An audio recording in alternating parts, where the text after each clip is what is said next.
Hello, people of the internet. My name is Colton Steiner, and welcome to the Siesta Podcast. It has been a minute. I swear, I get into like a rabbit hole where it's like, okay, I make an episode, wait 7 months, and then I'll make it a second episode.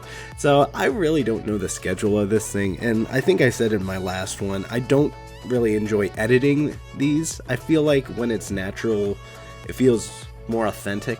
So I'm not just sitting here just kind of saying, I want this, and then edit a little piece out.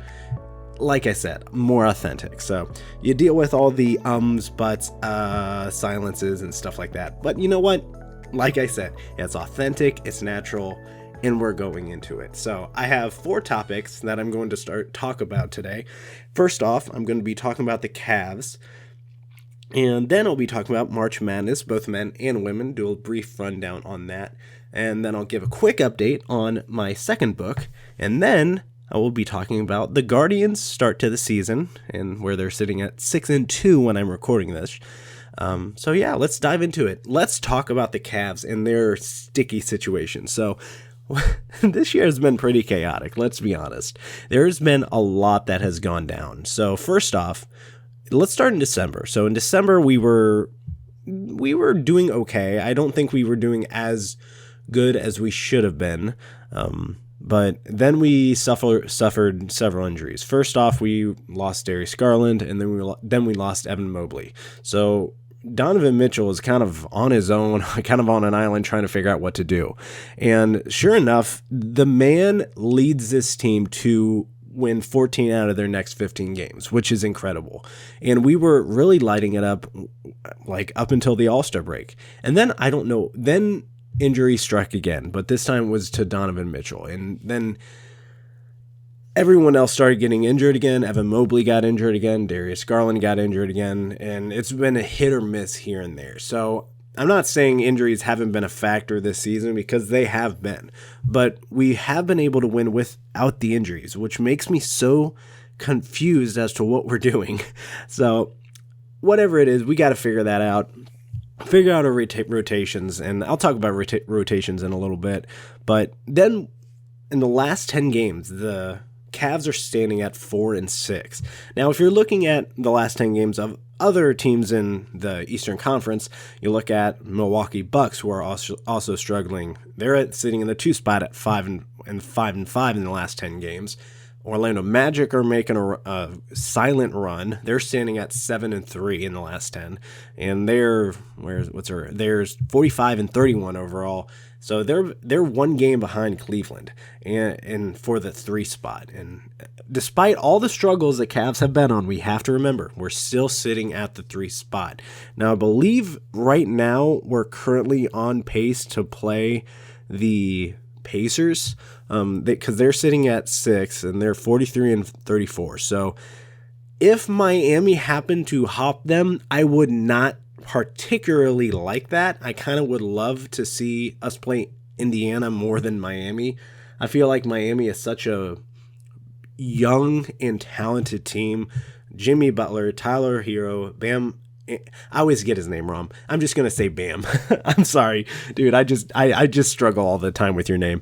But they got Bam. They got, like I said, Tyler Hero. It's Terry Rozier on their team. I could be old school. I don't know. I think he is. Anywho, that's they can be a really talented team, and we seem to struggle against the Heat. Even after LeBron left, it seems to be one of the teams we just can't seem to figure out how to beat. So, anywho, we got to figure that out. We got to figure out how to get our rotations set. So what really irked me, and I want to make this clear, I've been on JB's side for almost the entire time he's been here. And I know there's always been a couple of voices here and there that have been saying they've wanted him fired. But it wasn't until this most recent game 2 days ago, I'm recording this on a Friday, 2 days after they played the Phoenix Suns, when I really lost a lot of faith. So the Cavs just played the Jazz on Tuesday. So they're on the second night of a back-to-back. And what does our coach decide to do? We're down 20. And he decides to continue playing his starters for I think almost the entire second half without giving him a break. And now this is kind of where we go back to the injuries, because Dean Wade's out right now. Isaac Okoro's out right now. So we have two pieces that are critical to this team, especially Isaac Okoro has been dominant from shooting three this season. And let me give some love to Isaac. His growth this season has been remarkable. I can't remember in the first couple years of his career, I don't think he was making that much of an impact. And then all of a sudden, once like this year, it feels like it just kind of clicked. He was been shooting the ball out better. Obviously, he's been a great defensive player, and yeah, I think he's a much bigger piece than what we realize, because when he's out there, I think our defense tightens up a lot more, and I would love to see what our defense would be in the last couple of games if he would have played. And he's definitely, I think, undervalued at times, and we kind of forget about him because obviously we have Donovan Mitchell, Darius Garland, Evan Mobley, Jared Allen. Jared Allen's making amazing strides this season. Evan Mobley also making tremendous strides this season. Especially in the last couple games, he's stepped up. I think he's averaging like 21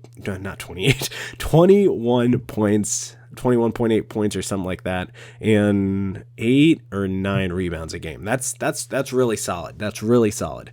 So you look at those guys and you think, okay, injuries have been a problem, but we played our starters like Max Strus, Evan Mobley, all those guys for over 40 minutes. Like, I feel in a blowout game when it's 20, you got to give those guys room to rest, especially at the end of the third quarter. That's when I had a problem with J.B. Bickerstaff. You have Sam Merrill, who just scored 18 points in his last game. He played 4 minutes, and people are saying, oh, they're taller, they have wings, Sam Merrill doesn't play much defense. Okay, at this point, they're shooting out of the gym. They were shooting extremely well, and we're down 20. We need some three-point shooters. Throw Sam in there, get him some open shots, and let's see if we can get this lead down, because nobody else was shooting well. Donovan Mitchell was struggling. He's clearly hurt, which is another issue I'll get to, but you can't play your starters and not play you have to have a little bit of bench help.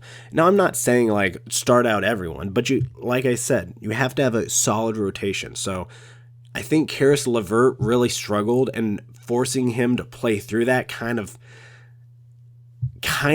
caused some issues too, because Karis LeVert can be all over the place. Let's be honest. He can be like all-star level 6th man of the year caliber player, or he can be G League player. And we saw closer to the G League player during the second quarter, third quarter from Karis LeVert.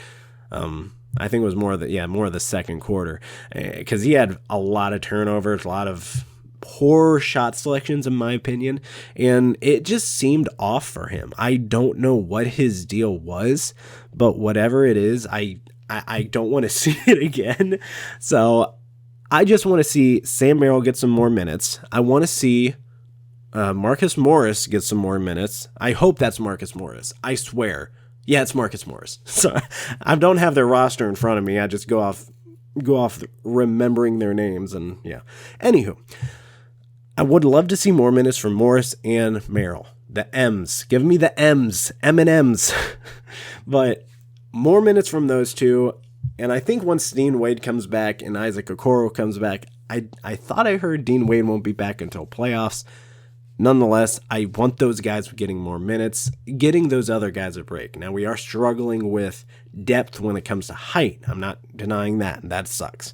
But if we're able to get Niang in there to give Evan Mobley some break, and then when Mobley is sitting out and getting rested, sub in Jared Allen, and then when Jared Allen's ready to go, sub Niang out and put those two guys back in side to side.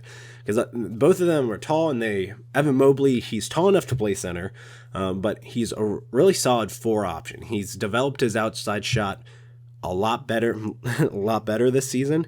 So at the end, what am I saying? What am I saying? All this spiel, Donovan Mitchell has been playing hurt. Should we shut him down? We have, I believe, what is it?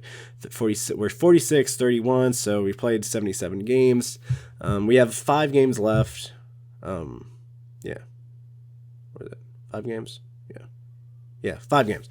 I could be wrong. Is it 81 season or 82?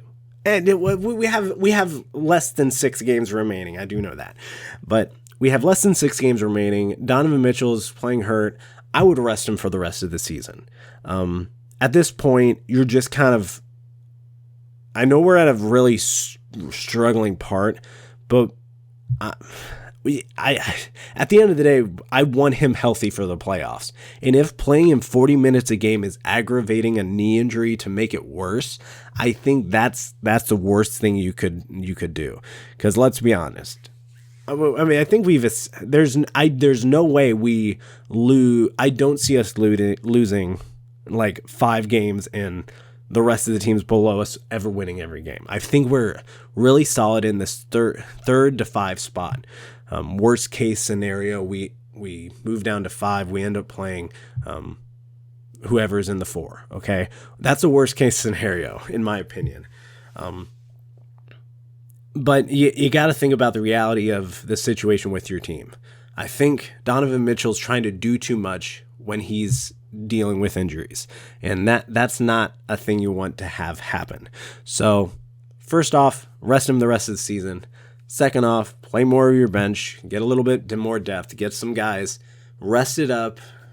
I mean, this is why at this time of the season, why you don't try and force players. I feel like once you force players to play 40 plus minutes this late in the season, they'll be exhausted come playoff time, and then your attempts to get us a better seeding in the playoffs ends up hurting us. So that's where I'm like, okay, you know what? Let's rest Donovan Mitchell. Let's play some more bench. Let's get some more minutes passed around, get some more on-court experience for guys that haven't had nearly as much.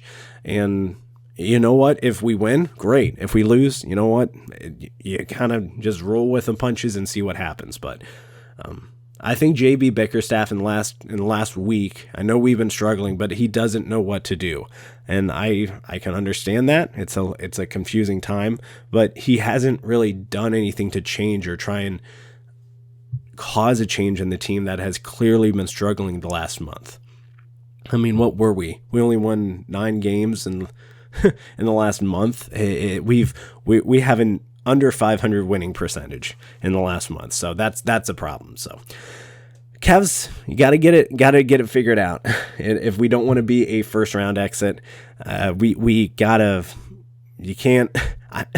can't have a blow up like this late in the season. You just can't. So moving on, thank you guys for letting me divulge into the CAVS a little bit. We're going to talk about March Madness. March Madness has been a freaking blast this year. I see a lot of negativity towards the men's. This has been a really boring. There's no star players. I don't give a rat's ass like whether there's star players. Are there been good games? Heck yeah. There's been a plethora of good games. The Oakland game, that was a fun game. There's been, I can't even name them all because I've watched so much basketball when it comes to both NCAA and NIT in the last 3 weeks. My brain is fried because I've also been watching some, not a lot, I'll explain, just some women's basketball. And it's so enjoyable. I love this time of year. I love basketball. It makes me want to go out and play, but I have nowhere to play. So that's kind of a struggle. Anywho, it's been a very fun tournament for me. I don't care. We got North Carolina State, who has just defied the odds. And as a Duke fan, respect to them. They beat us. They dominated the game, and they fully deserved to win that game. When the end, Duke had their chances and they just blew it. So hats off to North Carolina State. Hopefully you guys can continue the winning streak and beat Purdue. That would be great to see. Play UConn, I would hope, maybe Alabama, whoever wins that game in the national championship, and let's see what happens. This is where it's so fun. You have an underdog 11 seed who honestly was one shot away from not even making the tournament. Let's be honest. If they didn't win the ACC championship, they aren't in. So this has just been a fun ride to watch. North Carolina State, and it's going to be an interesting matchup between them and Purdue because DJ Burns going up against Zach Edey. You got a guy who's 7'4", who's nobody can figure out, and then a guy who's just built like a rock. And I mean, I say that respectfully, that as a dude that is also kind of built, but I'm only 5'5". But DJ, you are the man. Go dominate, go win. That'll be fun to watch nonetheless. But I just want to show some respect to the women's game because and I think a lot of this comes down, I don't know if people call it the Caitlin Clark effect or not, but she has brought a lot of attention, whether you agree or not, to the game. Like, I feel the records she's setting are just so unprecedented, and people can get annoyed by like the swagger sometimes, and I feel like the same thing goes with Angel Reese. I think like everyone kind of has their own opinions on, oh, they're too cocky, they're too arrogant. I mean, it's basketball. There are always going to be a couple players like that in the game, and you kind of just, is it annoying for some? Yeah. Is it like, for me, I'm like middle level. I'm always like, what's the right word for it? I'm always in the middle. I'm like, okay, too much, too little. It's fine for me. Nothing really bugs me, unless if it gets too out of unless if you go out of your way to make something annoying. But anywho, just have fun with it.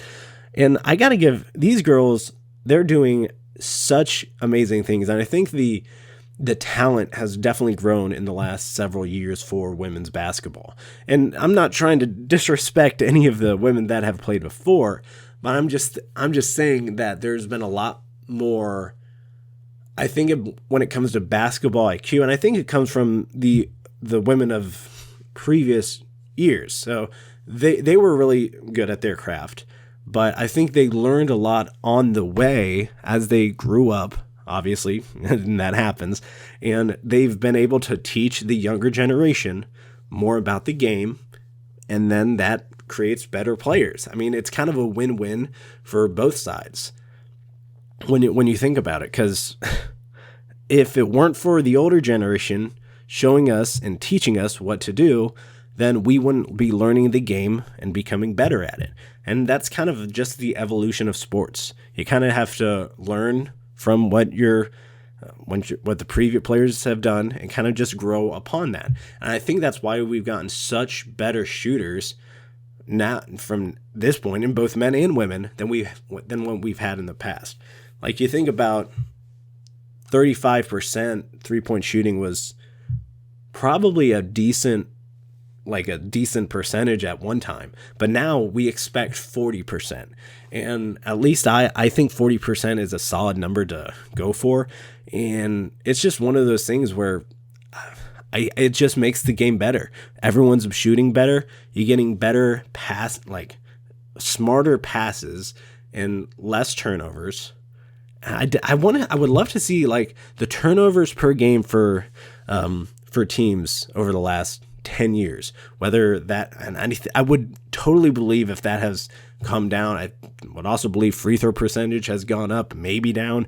I don't know. I don't have my stats in front of me, but it's just whenever you get these close games and both the men and women are playing at an incredible level, and it just makes the game better. So let's just enjoy it. Let's not say, oh, the men's has been crap, the women's have been better. Both have been great. Let's be honest. Both have been great. Let's not try and beat one down. Let's just enjoy what's happening in front of us. And yeah, like I said, just enjoy the ride. So that's all I'm going to say about that, because March Madness is always going to be a fun time in itself. And we knew going in, at least I knew going in, that this year's, at least the men March Madness was going to be wild. The amount of upsets this year were, I don't think what was it? This was the year that there has been the most number one, like interchangeable number ones this year, because Purdue lost, they kept dropping, then UConn lost, and they dropped. Houston moved up, and then at one point at the very beginning of the season, Duke was at the top, and then they lost. everyone, it seems like if you've had it, that Michigan State, they lost to JMU at the start of the season. So everything's been off the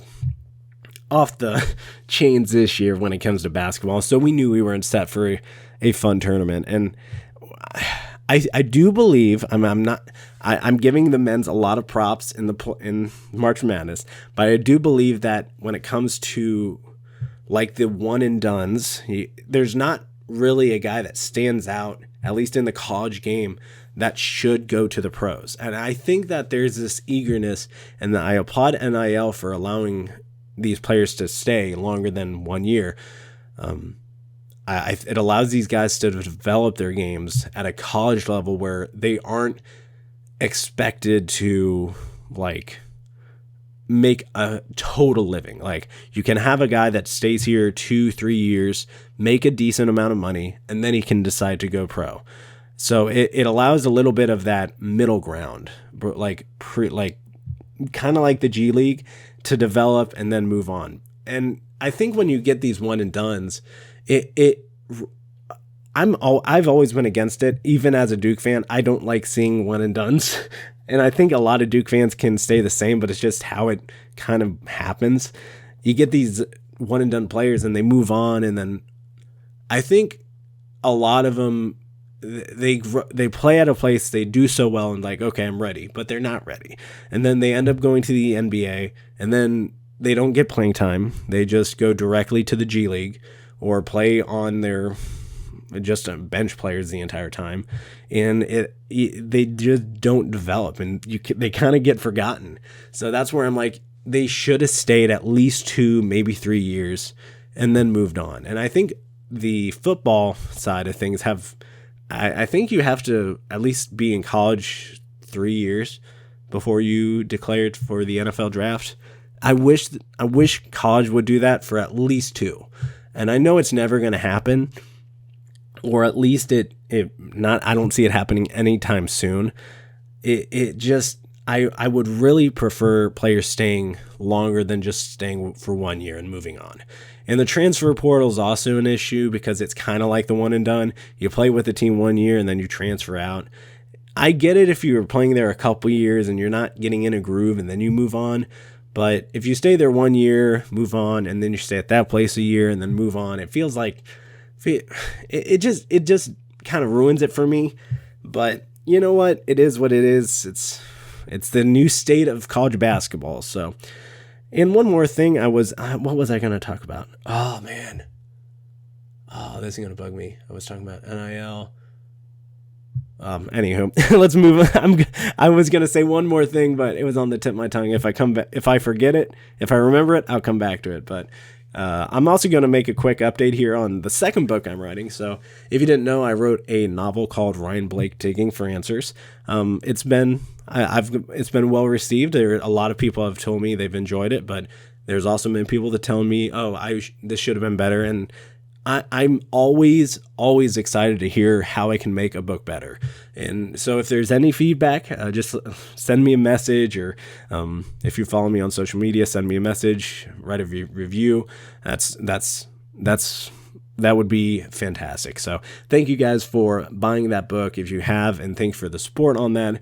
And right now I'm midway. I'm about 50% done with the first draft of book 2. So my goal is to get it done at the end of 2024. But if I can get it out then, I'm not going to like try and rush it out. It'll be out in the beginning of 2025. So that's the goal. We'll see what happens for book 2. If it's called Ryan Blake Bloodshed. So it's a much different book than the first one. There's definitely some like there's some similar aspects of the second book that you may relate to the first one, but it's still its own book, and I'm excited to release it. And I do have a start on book 3. I'm not announcing a title for that one yet, but I will say it's underway, but it's in the very early stages. So just saying thank you on that, and thank for everyone for the support for that. So just a little quick update on that. And the last thing I'm going to talk about is the Guardians season. So right now, they just beat the Minnesota Twins in their home opener.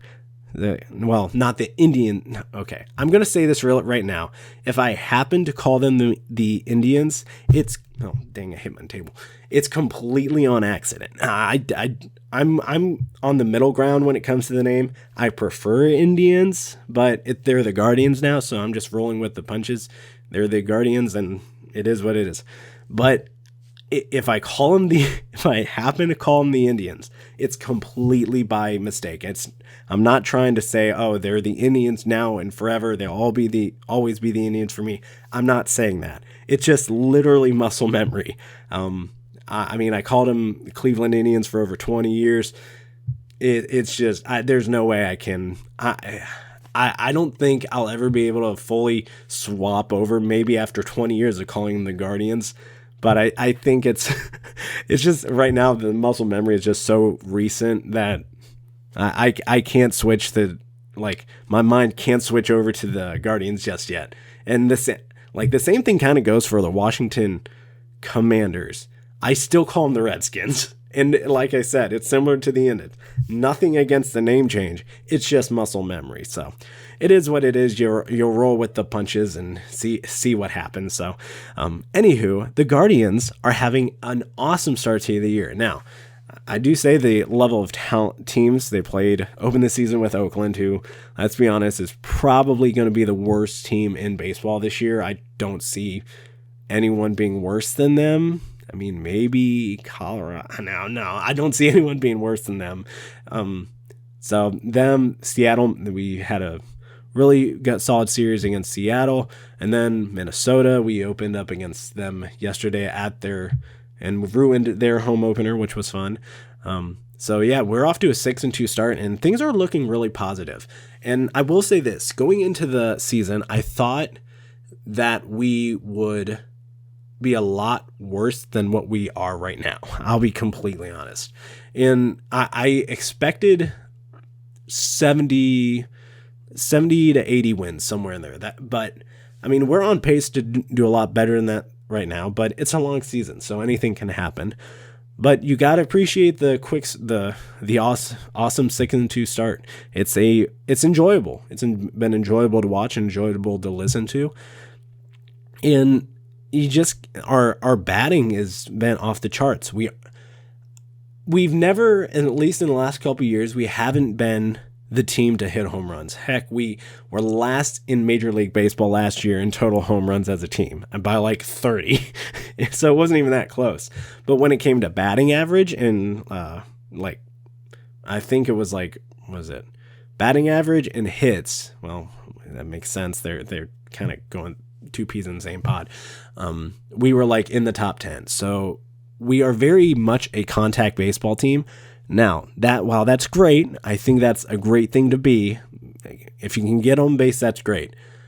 But we also where were we? We were also in the top 10 for runners left on base. That's where I think we can struggle, where we can improve.